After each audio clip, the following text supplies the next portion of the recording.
नमस्कार। देशकाल प्लस में आपका स्वागत है। मैं हूं मुकेश कुमार। दोस्तों, अब इस बात में कोई संदेह नहीं रह गया है कि अमेरिका के राष्ट्रपति डोनाल्ड ट्रंप का दिमाग चल गया है। वो अपना मानसिक संतुलन खो बैठे हैं और उनकी जो भाषा है, ईरानियों के लिए जिस तरह का उन्होंने ट्वीट किया है, सोशल मीडिया पोस्ट में जिस तरह की बातें लिखी हैं, वो तो उसका एक प्रमाण है ही। लेकिन इसके इतर भी वो कुछ ऐसी चीज़ें कर रहे हैं जो ना तो उनके भले की में है और ना ही अमेरिका के भले के लिए हैं। क्योंकि कोई भी राष्ट्रपति, कोई भी देश, कई चीज़ें ऐसी होती हैं जिन्हें हमेशा छिपाए रखना चाहता है। उससे उसकी और अमेरिका की बदनामी होती है, उसके देश की बदनामी होती है। इसलिए वो एक ऐसा राज होता है जिसे वो फाश नहीं करना चाहता है। लेकिन अमेरिका के राष्ट्रपति डोनाल्ड ट्रंप ने ये कर दिया है। अभी फॉक्स न्यूज़ के ये ट्रे इंगिस्ट को एक फ़ोन इंटरव्यू उन्होंने दिया और उसमें कहा कि they sent them a lot of guns, we sent them through the Kurds and I think the Kurds kept them. ये उन्होंने जो दिसंबर के अंत में ईरान में प्रदर्शन हुए थे, बड़े भारी प्रदर्शन हुए थे, जिसमें कहा जा रहा था कि ये ऐसे प्रदर्शन हैं जिससे सत्ता भी उलट सकती है। और उस समय ईरानी सरकार ने कहा था कि ये जो प्रदर्शन हो रहे हैं, दरअसल इनके पीछे इजराइल है, अमेरिका है, मोसाद है और वही प्रदर्शनकारियों को भड़का रहे हैं और इसकी वजह से ये प्रदर्शन हो रहे हैं। उसने ये तो स्वीकार किया था कि कुछ जनता में रोष है, जिस तरह से महंगाई बढ़ी है और ईरानी मुद्रा का दाम गिरा है, उससे रोष तो है। लेकिन इस पैमाने के जो प्रदर्शन हो रहे हैं वो बाहरी विदेशी हस्तक्षेप की वजह से हो रहे हैं। अब राष्ट्रपति डोनाल्ड ट्रंप ने ये जो कहा है कि उन्होंने कुर्दों के ज़रिए प्रदर्शनकारियों को बंदूकें भेजी थी। कुर्दों ने वो बंदूकें पहुंचाई या नहीं पहुंचाई ये नहीं पता है, या कुर्द ने उन्हें खुद रख लिया, लेकिन उन्होंने बहुत सारी बंदूकें भेजी थीं। अब ये बयान जो है वो बताता है कि ईरान में जो प्रदर्शन हुए थे उसमें अमेरिका और इजराइल क्या भूमिका अदा कर रहे थे। प्रदर्शनों को बढ़ाने के ज़रिए बढ़ाकर वो रिजीम चेंज का षड्यंत्र रच रहे थे, जो उसमें उनको कामयाबी नहीं मिली। तो ये मुख्य रूप से कुर्दों के बारे में है। और बाकी जो ईरान ने बाकायदा फिर इसके बारे में जब प्रदर्शन हुए थे तो उसने अमेरिका, इजराइल और मोसाद को दोषी ठहराया था। उसने दावा किया था कि प्रदर्शनकारियों को विदेशी एजेंटों ने हथियार दिए, ट्रेनिंग दी और हिंसा भड़काई। ईरानी खुफिया एजेंसियों ने मोसाद समर्थित एजेंटों के वीडियो और दस्तावेज भी जारी किए थे। तो उस समय ऐसा लग रहा था कि ईरान अपने खिलाफ, जो वहाँ की सत्ता के खिलाफ विद्रोह पैदा हो रहा है, उसको ढकने की कोशिश कर रहा है।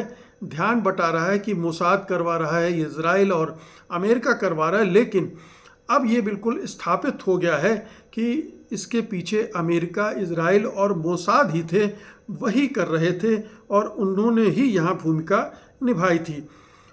याद कीजिए कि जब 28 फरवरी को इजराइल और अमेरिका ने अटैक करके ईरान की लीडरशिप को ख़त्म कर दिया था, तब भी ये उम्मीद जताई गई थी इजराइल और अमेरिका की तरफ से और बार बार ये कहा गया था कि ये हत्याएं करने के बाद ईरान के लोग सड़कों पर उतर आएंगे और तख्ता पलट देंगे, क्योंकि अब वो रिजीम नहीं रही। तो रिजीम चेंज का जो अभियान पहले के प्रदर्शनों के दौरान चल रहा था, वो इसका भी लक्ष्य था। ये भी बहुत स्पष्ट हो गया है और साफ हो गया कि क्या हो रहा है। अब देखिए कि मोसाद का एक फारसी में अकाउंट है जो ईरानियों के लिए संदेश देने का काम करता है। उसने प्रदर्शनों के दौरान क्या लिखा था? उसने लिखा था, we are with you in the field, हम तुम्हारे साथ हैं मैदान में।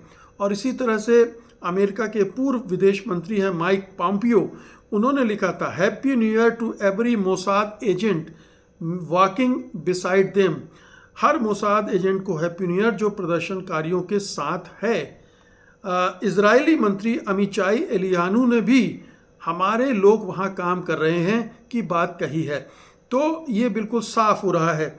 फिर अमेरिका की भूमिका भी स्पष्ट है। CIA ने फारसी में पोस्ट करके ईरानियों से संपर्क करने को कहा था। अमेरिका ने कुर्द नेताओं से बात की थी और विपक्षी समूहों को समर्थन देने की चर्चा की थी।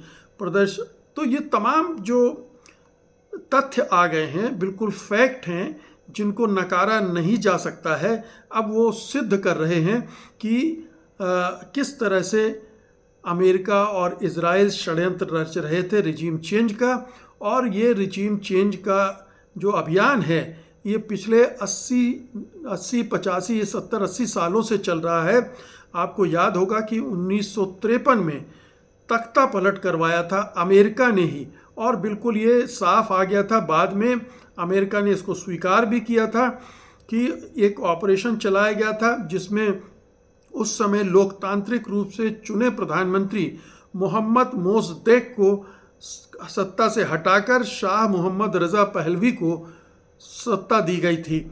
और ये अभियान उस समय चला था जब 1951 में ईरान की जो मजलिस है, संसद है, उसने एंग्लो ईरानियन ऑयल कंपनी का राष्ट्रीयकरण कर दिया था और इससे ब्रिटेन बौखला गया था।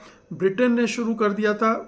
ब्रिटेन की जो MI6 एजेंसी है, खुफिया एजेंसी, और CIA, इन दोनों ने मिलकर प्लान बनाया था। और उसके बाद फिर ये प्लान जो कोड नेम अमेरिका में कोड नेम दिया गया था TPAJAX और ब्रिटेन में ऑपरेशन बूट, इन दोनों ने मिलकर ये ऑपरेशन किया था। और जो वहाँ के प्रधानमंत्री थे मोहम्मद मोसद्देक, उनको सत्ता से हटाकर कैद कर लिया गया था, नज़रबंद किया गया था और उनकी फिर 1963-64 में मृत्यु हो गई थी। और उनकी जगह सत्ता संभाल ली थी रज़ा साहब पहलवी ने। उस तख्ता पलट में भी 200 से 300 लोग मारे गए थे। और उस समय ईरान ने कोई हिजबुल्लाह खड़ा नहीं किया था, कोई हमास खड़ा नहीं किया था, कोई यूती विद्रोही नहीं खड़े किए थे, कहीं कोई मिलिशिया उसकी नहीं खड़ी हुई थी। लेकिन अमेरिका तब से बार बार वहाँ पर तख्ता पलटने की जो साजिशें कर रहा था, उसी का नतीजा था कि 1979 में एक क्रांति हुई और उसमें जो आयतुल्लाह खुमैनी है, उनके नेतृत्व में वहाँ पर एक इस्लामी सरकार का गठन हुआ। तो ये अमेरिका की बार बार दखलंदाजी थी। उसमें ब्रिटेन भी शामिल था, नाटो के देश भी शामिल थे, इजराइल तो हर जगह होता ही है, मोसाद की भूमिका तो होती ही है। और ये एक जो टेम्पलेट था जो 1953 में आजमाया गया था ईरान में, उसी को CIA ने फिर दूसरे देशों पर भी अप्लाई किया।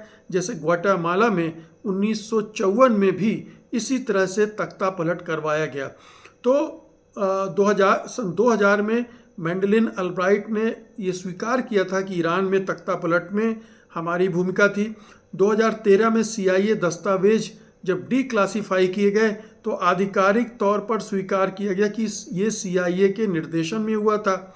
और 2023 में अंततः CIA ने मान लिया कि ये अलोकतांत्रिक था। तो एक पूरा एक सिलसिला है और इसी की वजह से ईरान में अमेरिका के प्रति इतनी गुस्सा है, अमेरिका से लड़ाई लड़ने की इतनी उनके अंदर हौसला जज्बा है। अमेरिका और इजराइल दोनों मिलकर ही ये सब करवा रहे थे। वहाँ पर लगातार असंतोष पैदा करना, बाहरी हस्तक्षेप के ज़रिए लोगों को भड़काना, भ्रष्टाचार, पैसे देकर उकसाना, ये तमाम तरीके आजमाए जा रहे थे।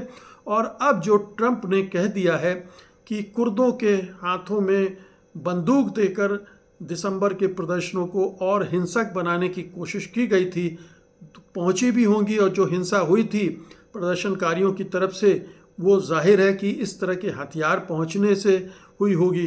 तो बहुत स्पष्ट है कि ईरान जो आज कर रहा है वो उसने पिछले 70-80 सालों में जो भुगता है उसी का जवाब दे रहा है वो। और इसमें अगर कोई जिम्मेदार है तो अमेरिका और इजराइल जिम्मेदार हैं, CIA और मोसाद जिम्मेदार है। बहुत बहुत शुक्रिया आपका, धन्यवाद, नमस्कार।